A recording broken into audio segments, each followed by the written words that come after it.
welcome to the deep dive.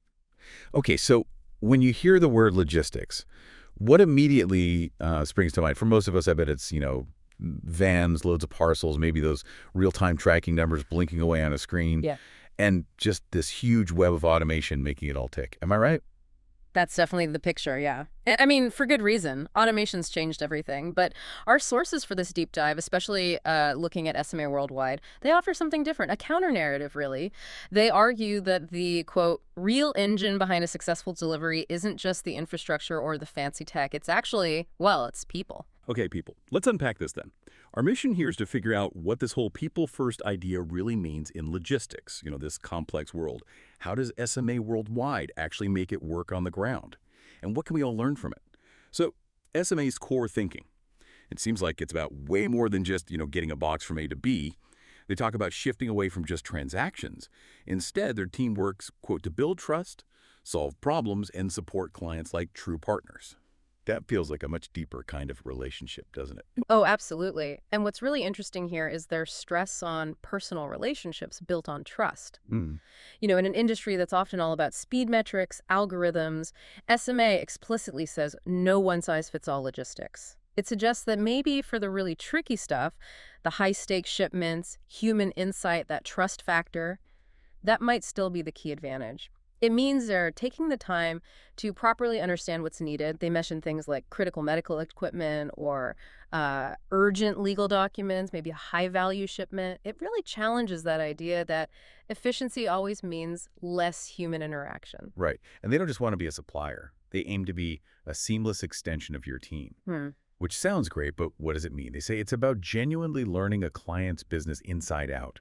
Really getting their timelines, the specific challenges they face, what matters most to them. Exactly. It's deep integration, more like a strategic asset than just, calling up an outside company. Okay, and this kind of leads us straight into one of the most, different parts of their approach, this idea of your own dedicated account manager.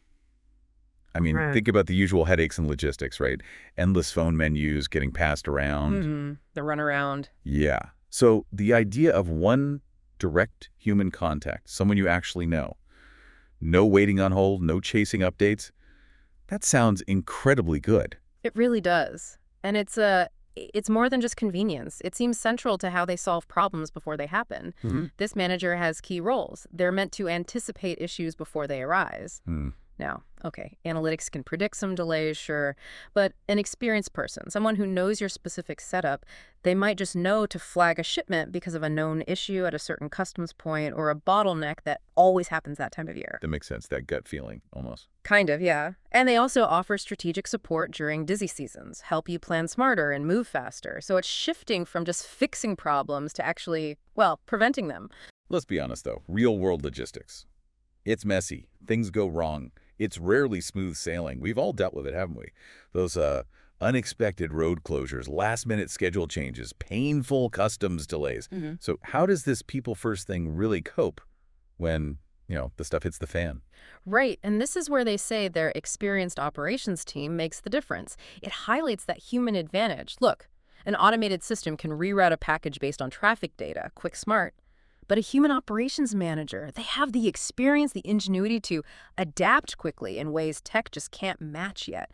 They can do things like personally rerouting a shipment, maybe coordinating with officials, which needs negotiation, or even, get this, personally overseeing critical handovers. That takes judgment, relationships, stuff an algorithm doesn't have. Yeah, that nuanced real-time problem solving. You can't code that easily. Exactly. Okay, that brings us to communication, which is, let's face it, critical in any service.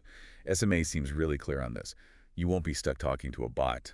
They promise transparency and fast human support. Yeah.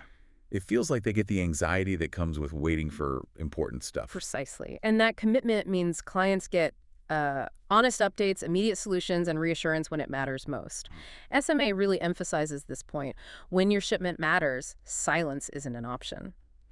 So that direct human line, it's a core part of what they offer, especially valuable when things aren't perfect. Right. It's about managing the worry, not just spitting out tracking data. Peace of mind. Now, SMA has this other interesting phrase, every package has a story. That's quite a unique way to think about logistics. It is, isn't it? And it suggests they look deeper, beyond just the box itself. They talk about taking time to understand the value behind each shipment. It's not just moving goods. It's seeing that maybe it's a life-saving delivery or, a crucial product launch on a tight deadline. And by getting that underlying purpose, that urgency, they claim they move with care, purpose, and urgency. So understanding the story actually changes how they handle it. That's the implication, allocating resources, attention, making sure the critical stuff isn't just treated like any old parcel. Okay, and what happens when that story goes global? International shipping adds a whole other layer of complexity, Oh, right? absolutely. Huge layer. And SMA seems to get that operating internationally means more than just crossing borders. Right. It's about understanding the cultures, the customs rules, the local realities on the ground. Their human expertise is positioned as vital for navigating tricky international trade regulations, maybe anticipating cultural things that could cause holdups, and managing those delicate timelines, ensuring things land exactly where and when they're supposed to. So the human element helps smooth out those international bumps. That's the idea. It gives flexibility, insight, stuff that standard software might miss. They also mention going the extra mile, literally. Huh. The phrase always makes me wonder, what does it really mean in logistics? Yeah, it can sound like just marketing fluff. Right. But for them, it's painted as fundamental to how they operate, part of the culture. The sources actually say that stories of our team driving through the night, waiting patiently for clients, or personally escorting critical shipments aren't exceptions. They're the rule. Wow, really? The rule. That's what they claim. And the reason. They say it's because they care and see clients as partners, not just, tracking numbers. It suggests a level of dedication, that intrinsic motivation you don't always find. Okay, but we live in a tech world. We're constantly pushing for more automation, more AI. How does technology actually fit into this very people-first picture? Are they ignoring it or? No, not at all. They're quite clear. Technology supports us, but it doesn't replace us. The core is still their team, who are trained in everything from customer service and compliance to high-pressure problem-solving and international coordination. They explicitly say they aim to combine human intelligence with smart tools. So you get the best of both worlds, supposedly. So tech is the tool, but the person wields it. That seems to be the model. Tech provides the data, the efficiency boosts, but the human expertise makes the calls, builds the rapport. An interesting balance. And ultimately, this all seems to loop back to building long-term partnerships, not just transactions. Yeah, if you zoom out, it makes sense. Great logistics, especially for complex stuff, is about continuity, connection. They argue clients stick with them because they take the time to understand their evolving needs and deliver consistently no matter what. This whole people-first approach, they believe, is what builds that real trust, the loyalty, and leads to lasting success for everyone involved.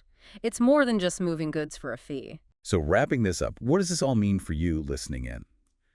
This deep dive into SMA Worldwide's view really highlights a strong belief. In logistics, maybe people make the difference.